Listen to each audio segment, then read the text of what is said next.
Hello, guys. Edgar Borges here with a very special guest on this platform interview with one of the greatest names on the toy art photography. His name is Jared Middleton, but probably you know him as Sir Dork 730. Mr. Middleton, please be welcome on Popfun TV.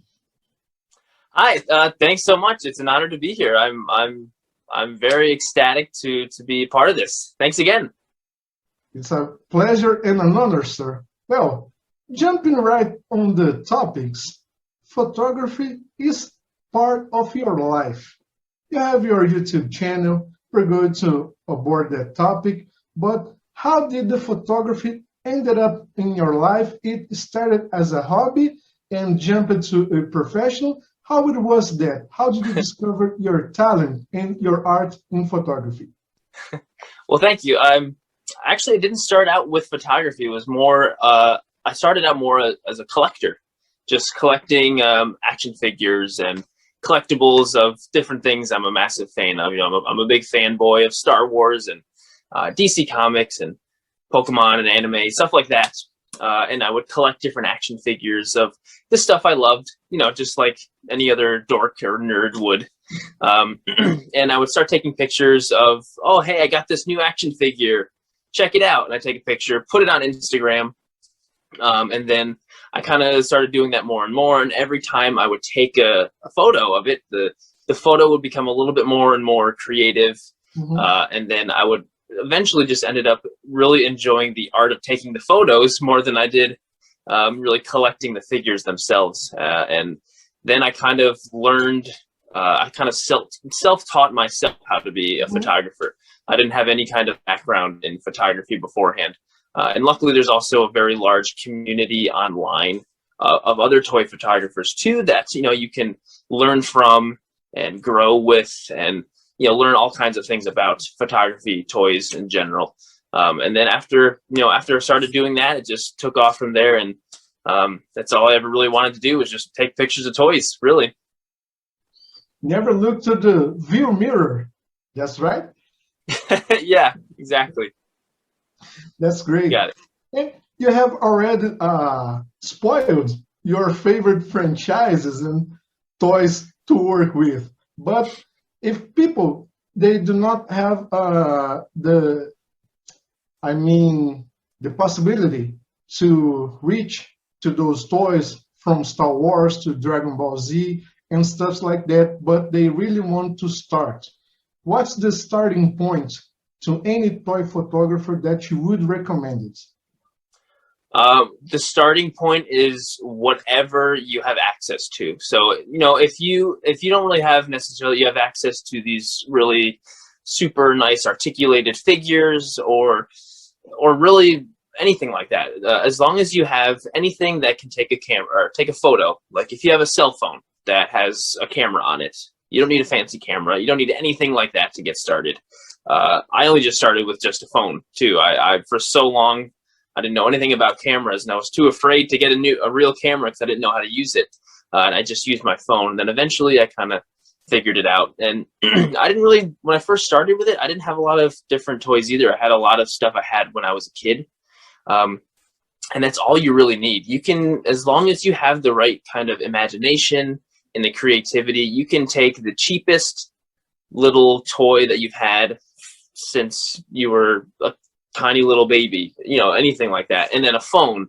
And if you go outside and you pay attention to where the sun is and you utilize just different free things you have available to you outside with the natural elements that are available to you, you can really utilize them and make them something awesome. You don't really need anything fancy to do that. You just need a little bit of inspiration and a little bit of creativity, and that's it. That's really it. Well, since creativity is a powerful tool to any photographer in any kind of the professional, what was the greatest challenge and the greatest photo that you have took in your career that you really looked to that and said, wow, that's something really creative, what would you say? Well, there certainly are times where I get ideas in my head, and then I get those ideas, and then I have to think about, wait, can I actually do that, or is this something that's just impossible? And there was one time, it was over the summer of 2020. I had this really fantastic idea of having Aquaman like surfing on top of a shark. I don't know where the idea came from, but it was just there. So I really wanted to do that. I had an Aquaman action figure already. I did not have a shark, so I was able to find a nice cheap shark on Amazon. So I got one of those, and I figured out all this really elaborate kind of ridiculous setup. I went to a local waterfall that's by me.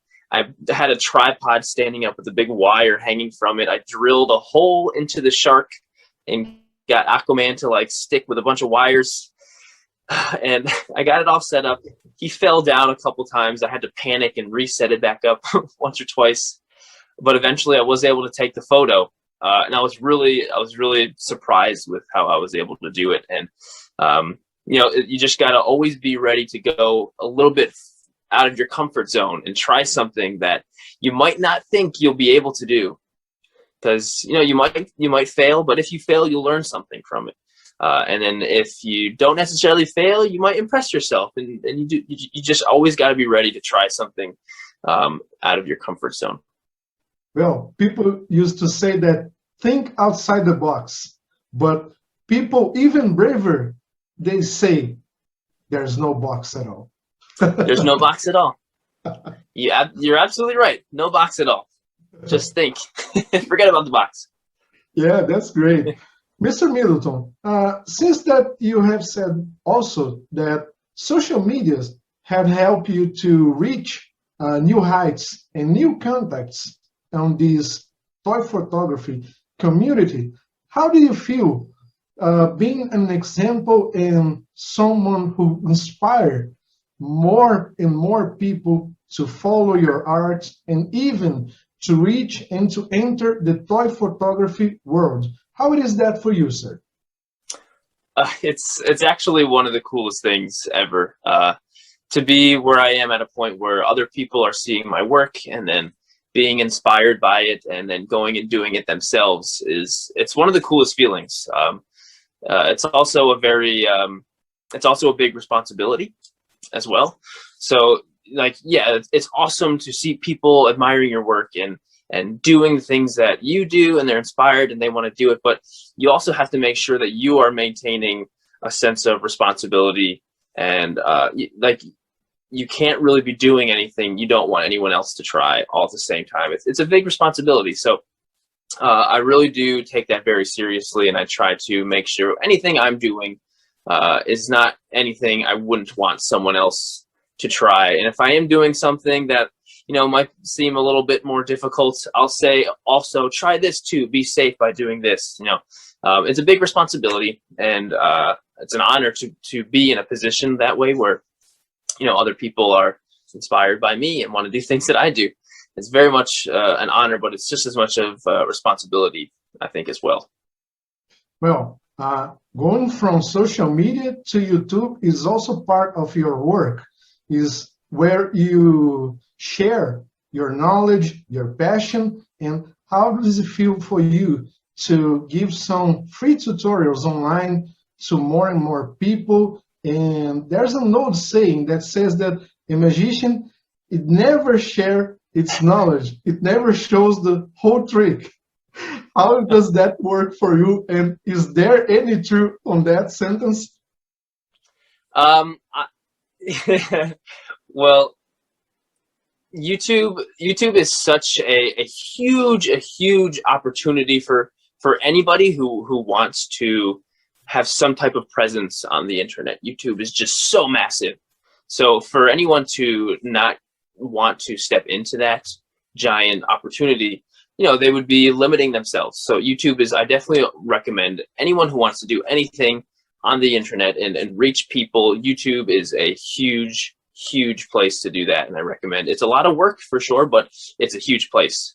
And like, I just enjoy the things I do, and I want to enjoy them with others, and I want other people to enjoy the things I do.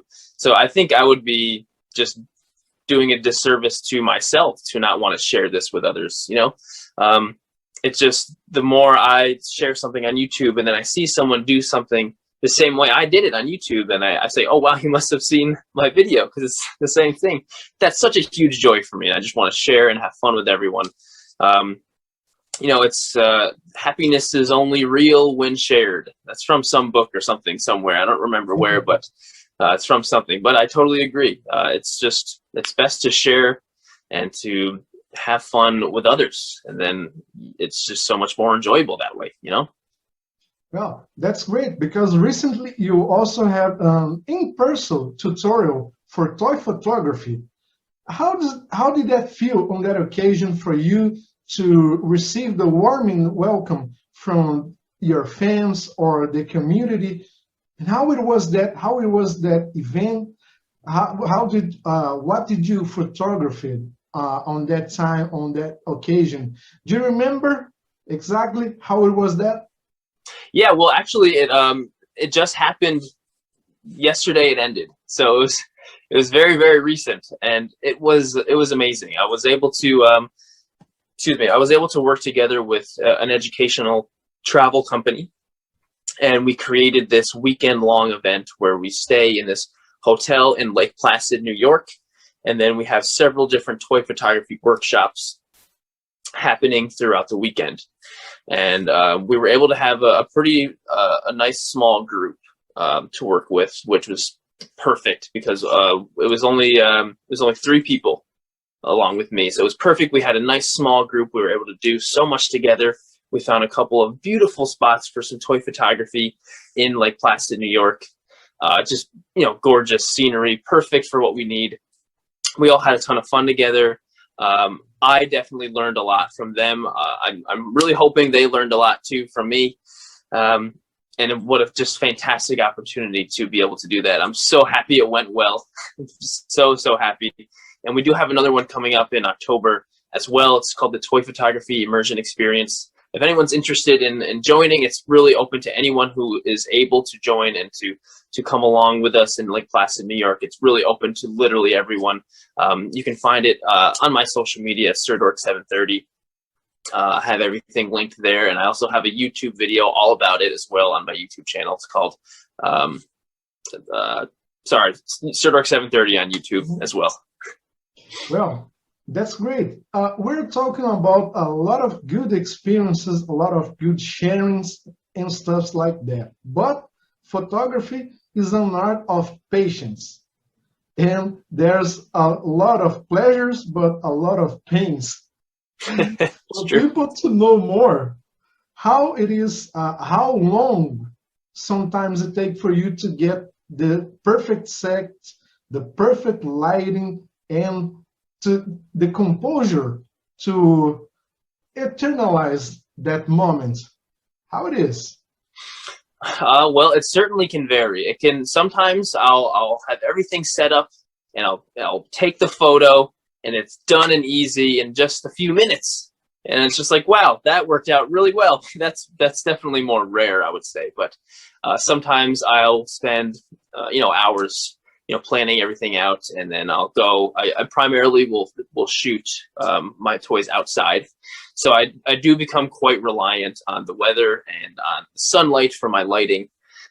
So there are several times where I've gone out, I've set everything up perfectly, it takes forever. And then the weather just doesn't cooperate with me. I don't get the lighting that I want, so I just don't do it. And then I will totally skip out. And then I'll come up the next day and I'll take it again, and it'll work out. And it'll be totally worth the wait in the end, for sure. But yeah, it's not always a quick and easy shot. Sometimes it takes very long, but sometimes it's pretty quick. But every time I go out and I do something and it doesn't work out exactly the way I want it, whether that be it was my fault, maybe I didn't have my camera settings right, maybe I didn't have the weather right, who knows? Every single time I do it, I learn something from it, and I get better as a photographer because of it, and I know what to expect, what to anticipate next time I'm shooting. So that's really the best way to learn, is just to do it, and then you might fail, but next time you'll do better. Well, failure is a great teacher, as Master Yoda once said. Yes. Just yes, failure, a great teacher. What is a great teacher? Failure is. Yes, yes. Mr. Middleton, the longest setting that you had to put on, to work with, it took how many hours to get the perfect picture? Remember? There have been times where I guess collectively it's been probably over 8 hours. I mean, I guess sometimes I'll have an idea and I'll be sitting inside and I'll be posing, and I'll just I just can't get the pose right. And then after that, I finally will get it right. I'll go out, I'll shoot. It doesn't quite work out, and then I'll spend hours editing, and then I still don't like it, and then I'll do it over again. I don't know. Collectively, I wouldn't say I've done anything more than 8 hours or so. At the very most, collectively, as long as planning and setting things up. There have been times where I've had an idea and I've had to build things because of it. Recently, I did a shot with Cyborg from Justice League, where he's got this big minigun that comes out of his shoulders, and I had to start basically from scratch. All I had was the Cyborg figure and the minigun, or the Gatling gun that comes out of his back. That doesn't exist. Like, you can't just buy the figure. So I had to buy a separate model kit to build to a little Gatling gun. I had to take some other pieces and paint them and do all of this, and it took quite a while, and I had to start over a couple times because I screwed up. But eventually I was able to get it all set up, and then I had to wait several days until I could go to the location and meet the right lighting I wanted. That did take a long time, but it was very enjoyable from the start, just building and creating something I wanted to do. Totally enjoyable. That's great. Since that you have mentioned resources and editing, the perfect setting for sharing and to editing these pictures that you take and share with us. What is the most needed app or configurations to any PC or station to work with? What would you say to your followers and to our audience? What's the starting setting to work with on this toy photography art? Well, there's, luckily, in the day and age that we live in, there are so many free editing apps and computer apps on your phone or on a full PC or laptop, where you can edit and you can really make a photo really to its fullest potential. And I really recommend it, just like whatever you have available to you, to go ahead and use that. Don't think that you need to be using any of these fancy kinds of expensive apps, because you can do a lot with just a bunch of free stuff. There's just Adobe alone has a lot of great, like Adobe Lightroom and Adobe Photoshop Fix. You can do a lot of stuff with just some free apps that are available, like maybe on your app store. What I use primarily, I do use the full Adobe Photoshop to edit all my photos. There really is quite a lot of different things you can do with it, and if you are in a position where you can use that and you can get the full Adobe Photoshop, I would 100% recommend taking that step and learning how to use it, because it really can take things up to the next level. But I just don't want anyone to think that they need to be using something that elaborate to make really great photos, because you don't. You can be using anything that's available to you. There's a lot of great stuff that's free that is very, very easy to get a hold of. That's great. Mr. Middleton, we are almost on the end of this interview. I feel very sorry to have to finish this, but because I feel that the conversation could continue for hours and hours, since that you have lots of thoughts and memories to share with us. But the end must come to all things. And I really need to end this on a ping-pong style. I will drop you a question, and you please answer me with your most honest thought on this one. Okay, let's do it. The most photogenic character that you have taken pictures of is? The Mandalorian from Star Wars. He's so shiny, all of his armor, especially the full Beskar one, it's so shiny, and you put him out and the sun just reflects all off of him, and it doesn't matter what you do, he always looks good in a photo. That's great. The comic book thing that you want to photograph to all of your fans would be, it can be anyone from DC, from Marvel to Image Comics, but it would be? Superman. Superman is my favorite superhero, and any excuse I have to shoot him is perfect. I love Superman. The best and the worst weather to photograph are? The best is a sunny day with no clouds. Towards the end of the day, when the sun is almost down, that's like the magic hour. I love that. That's when I love to shoot. It just makes any photo just look so much more dynamic because the lighting looks so awesome. The worst probably would be just a thunderstorm. You know, as much as I would like to shoot some really cool rainy stuff, my camera would not really want to handle all that wetness. That's great. And the most villainous character that deserves an insight on any of your art is? Villainous character that I do really enjoy to shoot Darth Maul. Darth Maul from Star Wars is one of my favorite villains. Yeah, he's great, and he's gotten a lot of really great backstory in the last few years, which is really great and just makes me want to shoot him more. So I would definitely say Darth Maul. Mr. Middleton, the microphone of Pop Fun TV is yours now. Please leave your message to the Brazilian fans of your art, sir. Well, to everyone watching, first of all, thank you so much for listening and watching while I'm on here. It's really awesome. But I would say toy photography is one of the most rewarding and the easiest hobbies to get addicted to and to get into. And I don't want anyone to ever feel discouraged because they don't necessarily have all the nice figures or a nice camera, because you don't need it. You don't need any of that. You can go out and shoot, have a great time with just the stuff you have, whether that just be a phone and an old toy from 20 years ago. Anything you got. And you know, if you start out like that, eventually you can learn quite a bit just from, you know, shooting over and over and over again. So I hope you give it a shot. And if you do, please let me know. I would love to see your photos. Please, I'm always happy to get any kind of message or direct message with some photos that you've taken. I'm always very, very happy to see them. So please reach out to me and show me your work, please. And your social medias and YouTube channels are? You can find me on Instagram at SirDork730. You can also find my YouTube channel at SirDork730.